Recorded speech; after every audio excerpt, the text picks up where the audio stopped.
Hi Lisa, this is Nordic Nerd.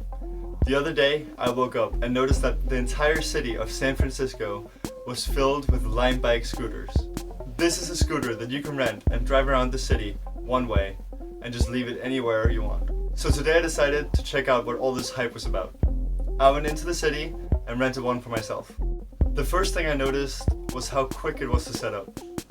The first time I used the app, it took me about 30 seconds to input my information, credit card, all that stuff. After 30 seconds, I was on the scooter riding around. After that first time, it took me less than 10 seconds to sign up for a new scooter.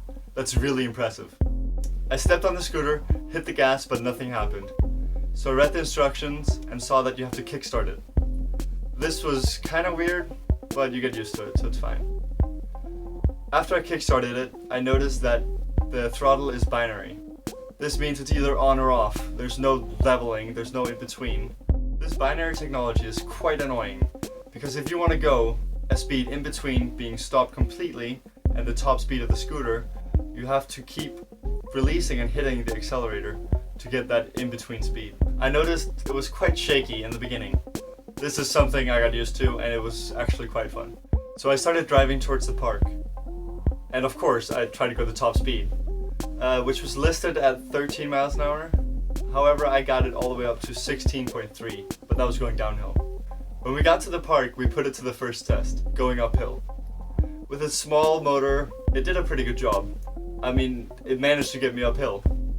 However, it was a little shaky, pretty slow, but it was cool. And then when you go downhill, it charges itself. This is key technology for the company to ensure the longest range for each scooter. As I rode through Golden Gate Park, I noticed the Segways. Now I've wanted to rent these before, but they're like 50 to 60 bucks if you're lucky. The LimeBikes, however, are $1 starting price and 15 cents per minute after that. This adds up to $10 an hour, rather than $50 to $60 for an hour and a half on a Segway. And after you pay those 60 bucks, you have to be followed around by a tour guide. Whereas with the LimeBike, you just get to scoot around everywhere you want. On top of that, the Segway top speed is only 12.5 miles an hour, whereas the LimeBikes has a 13 miles an hour top speed.